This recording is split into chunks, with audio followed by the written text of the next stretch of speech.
हमें तो अपनों ने लूटा, गैरों में कहां दम था। मेरी कश्ती थी डूबी वहां जहां पानी कम था। ये शायरी अरविंद केजरीवाल के ऊपर एकदम फिट बैठती है। केजरीवाल ने अपने बुरे से बुरे सपने में भी ये नहीं सोचा होगा कि उनके blue eyed boy Raghav Chadha उनके पीठ पीछे वार कर देंगे। खुद तो पार्टी को गुड बाय कहेंगे ही, अपने साथ 6 सांसद और लेकर चले जाएंगे।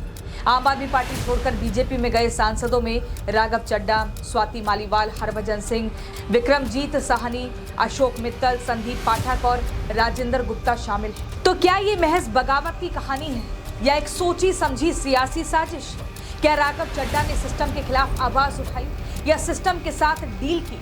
क्या 7 सांसदों का एक साथ जाना महज इत्तेफाक हो सकता है? क्या ये रिवोल्ट नहीं बल्कि प्री प्लान्ड ऑपरेशन था? 22 दिनों में इतनी बड़ी सियासी पटकथा कैसे लिखी गई? क्या ब्लू आइड बॉय से बागी बनने की कहानी सिर्फ पद की लड़ाई है और इतिहास इसे क्या कहेगा? बगावत, साजिश या फिर मास्टर स्ट्रोक? नमस्कार, मेरा नाम है प्रियंका शर्मा और आज के इस वीडियो में मैं आपको डिटेल में बताऊंगी राघव चड्ढा की आम आदमी पार्टी छोड़ने की इनसाइड स्टोरी क्या है। जो साथ खड़े थे वही दूर नजर आने लगे, कुछ रिश्ते सियासत में यूं ही टूटे जाने लगे। राघव चड्ढा कभी आम आदमी पार्टी के सबसे भरोसेमंद चेहरों में से एक थे।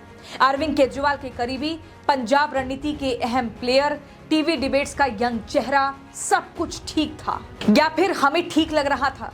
अब समझते हैं ये कहानी आखिर बदली कैसे। 2024-25 के दौरान आम आदमी पार्टी पर कई स्तरों पर जांच और आरोप तेज हो गए। इनमें सबसे बड़ा मुद्दा था दिल्ली लिकर पॉलिसी केस यानी शराब घोटाला।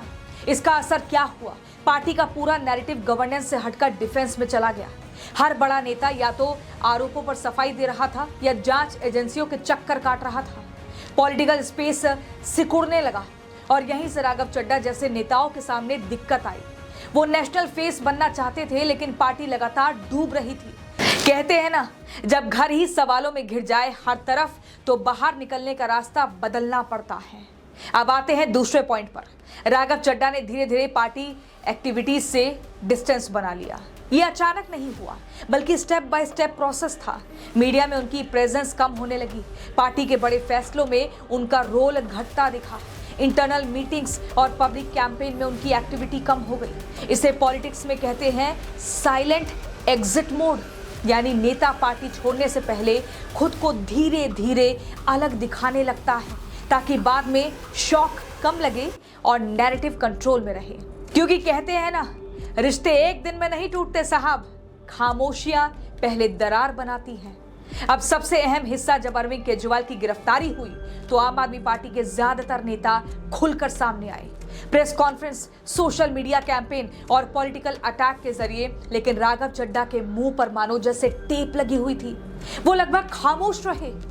ये साइलेंस कोई मामूली साइलेंस नहीं था बल्कि बहुत बड़ा संकेत था। राजनीति में अगर आप बोल नहीं रहे तो इसका मतलब होता है कि आप या तो सहमत नहीं हैं या दूरी बना रहे हैं।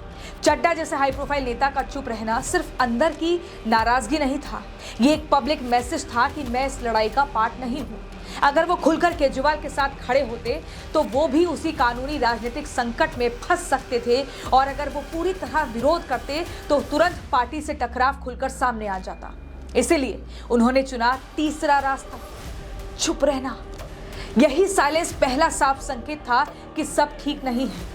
क्योंकि इससे पहले राघव चड्ढा हमेशा फ्रंट लाइन में रहते थे, पार्टी के हर बड़े मुद्दे पर उनका स्टैंड साफ होता था।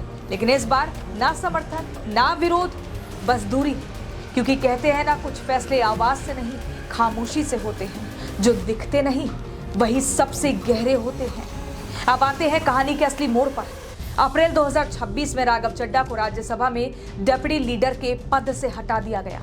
ये कोई छोटा मोटा पद नहीं था। इस पोजीशन का मतलब होता है पार्टी की ओर से रणनीति तय करना, संसद में लाइन लेना, मीडिया और पॉलिटिकल मैसेज सेट करना। यानी ये पद नहीं, पावर पोजीशन थी।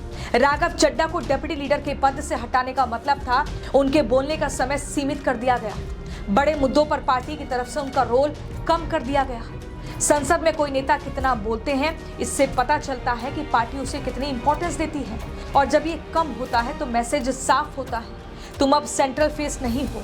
क्योंकि कहते हैं ना, लफ्ज छीन लिए जाए तो इज्जत भी कम हो जाती है। सियासत में खामोशी अक्सर सजा बन जाती है। यही वजह है जब राघव चड्ढा को राज्यसभा में आम आदमी पार्टी के डिप्टी लीडर के पद से हटाया गया। उन्होंने वीडियो जारी कर कहा कि मेरी खामोशी को मेरी हार मत समझना, खामोश करवाया गया हूं, हारा नहीं। ये सिर्फ शिकायत नहीं थी, ये एक पब्लिक सिग्नल था। उन्होंने खुद को विक्टिम के तौर पर पेश किया। कहते हैं ना, फर्क बस इतना था कि बात कहने की थी, उन्होंने सुनना बंद किया और हमने सहना। पार्टी के अंदर ये मैसेज गया कि हाईकमान के खिलाफ जाने की कीमत चुकानी पड़ेगी। पब्लिक मीडिया में ये मैसेज गया कि पार्टी में अंदरूनी कलह है, बड़े नेता भी सुरक्षित नहीं है। इस पल ने एक साथ 3 चीजें बदल दी। चड्ढा की पोजीशन कमजोर हो गई, जिन्हें फ्यूचर लीडर माना जा रहा था वो साइडलाइन हो गए।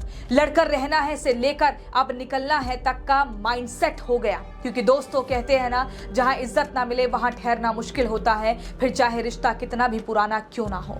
अब आती है सबसे दिलचस्प इनसाइड स्टोरी, अंदर की गेम की तरफ। राघव चड्ढा का बाहर आना कोई एक दिन का फैसला नहीं था, ये कम से कम 2 से 3 हफ्तों की साइलेंट प्लानिंग का रिजल्ट था। इस फेज में क्या हुआ होगा, भरोसेमंद एमपीज की पहचान, उनकी नाराजगी और जोखिम लेने की तैयारी समझना, अगर हम साथ आए हैं तो क्या होगा, इसका गणित बैठाना। यानी शुरुआत में ये इमोशनल रिएक्शन नहीं बल्कि रिस्क असेसमेंट फेज था। फैसले अचानक दिखते हैं मगर बनते धीरे धीरे हैं। हर चाल के पीछे कई रातों के सवेरे हैं। अब सबसे अहम चीज, ये सिर्फ 7 लोग नहीं थे, ये था magic number. Anti defection law के अनुसार अगर कोई सांसद अकेले या छोटे ग्रुप में पार्टी छोड़ता है तो डिस्क्वालिफिकेशन या अयोग्यता का सामना करना पड़ सकता है। लेकिन अगर 2/3 सदस्य साथ आ जाए, इसे स्प्लिट नहीं मर्जर माना जाता है और तब सीट बची रहती है, सदस्यता सुरक्षित रहती है। इसलिए 7 एमपीज का साथ आना बगावत को कानूनी कवच दे गया। हर चाल में छुपा था एक हिसाब गहरा, ये जज्बात नहीं, ये था पूरा चेहरा। बैक चैनल में क्या हुआ होगा ये भी समझ लीजिए। एमपीज के बीच सीक्रेट मीटिंग्स, कॉल्स, भरोसा बनाना कि कोई पीछे नहीं हटेगा और टाइमिंग डिसाइड करना कि कब एक साथ सामने आना है। यहाँ सबसे बड़ा डर होता है लीक का, यानी सूचना बाहर जाने का, क्योंकि अगर पहले पता चल जाता पार्टी तुरंत कार्रवाई कर सकती थी, एमपीज को तोड़ा जा सकता था। इसलिए ये पूरा फेस था और high secrecy plus high coordination वाला। और खेल पर्दे के पीछे खेले जाते हैं, वहीं अक्सर इतिहास बदल जाते हैं। अगर एमपीज अलग अलग जाते तो सब डिस्क्वालीफाई हो जाते, टूट फूट वाला नैरेटिव बनता। लेकिन जब सब साथ गए तो बना संगठित मर्जर, और यही सबसे बड़ा मास्टर स्ट्रोक था। वक्त पर चली चाल ही बाजी पलटती है, देर से उठी तलवार सिर्फ खनकती है। जब राघव चड्ढा ने कहा या तो राजनीति छोड़ देते या सकारात्मक राजनीति करते, तो ये सिर्फ जस्टिफिकेशन नहीं था, ये था नैरेटिव बिल्डिंग। इसका मतलब खुद को सिद्धांतवादी दिखाना, फैसले को मजबूरी प्लस नैतिकता में पैक करना, जनता के सामने पॉजिटिव शिफ्ट का मैसेज देना, यानी एग्जिट को अपॉर्चुनिटी नहीं प्रिंसिपल बनाना। फैसले को वजह चाहिए होती है, सियासत में कहानी भी बनानी होती है। एक झटके में मर्जर का ऐलान से आम आदमी पार्टी को संभलने का मौका नहीं मिला। मीडिया में तुरंत बड़ा नैरेटिव सेट हो गया और बीजेपी को सीधे फायदा मिला। 3 अप्रैल 2026 को राघव चड्ढा को राज्यसभा में डेप्यूटी लीडर के पद से हटाया गया था। 24 अप्रैल को राघव चड्ढा ने बीजेपी में जाने का ऐलान कर दिया, यानी 22 दिनों में पूरा गेम बदल गया। खेल ऐसा खेला कि सब देखते रह गए। चालें शतरंज की थी और मात अचानक हो गई। राघव चड्ढा ने आम आदमी पार्टी छोड़ने के पीछे कई कारण गिनवाए, जैसे पार्टी टॉक्सिक हो गई, मैं उनके गुनाहों में शामिल नहीं होना चाहता था, आम आदमी पार्टी मूल विचारधारा से भटक गई, उन्होंने खुद को बताया right man in a wrong party. वहीं दूसरी तरफ आम आदमी पार्टी ने इसे धोखा बताया, पंजाब के वोटरों के साथ विश्वासघात करने का आरोप लगाया और बीजेपी को जमकर घेरा। अब इस एक मूव से 2 पार्टियों की किस्मत बदल चुकी है। राज्यसभा में बीजेपी की ताकत बढ़ गई है, 106 सांसदों से बढ़कर 113 सांसद बीजेपी के हो गए हैं, तो वहीं आम आदमी पार्टी के राज्यसभा सांसद 10 से घटकर 7 हो गए हैं। इसी बात पर एक और शेर हो जाए, किसी की जीत में किसी की हार छुपी होती है, सियासत की बाजी में यही बात पक्की होती है। तो कहानी सिर्फ इतनी नहीं है कि राघव चड्ढा ने आम आदमी पार्टी छोड़ी, कहानी ये है कि कैसे एक खामोशी ने दरार बनाई, कैसे एक डिमोशन ने उसे गहरा किया और कैसे 22 दिनों में इस दरार ने सियासी तूफान खड़ा कर दिया।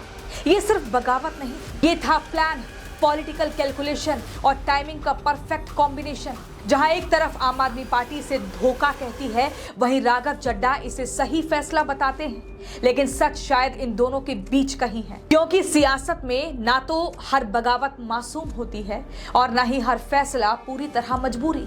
आज के इस वीडियो में मेरे साथ इतना ही। ऐसे ही और दिलचस्प वीडियोस के लिए हमारे चैनल को सब्सक्राइब जरूर कर लीजिएगा। यूट्यूब पर जाकर सिर्फ प्रियंका शर्मा लिखना है और ऐसे ही अलग अलग वीडियोस आपके सामने होंगी।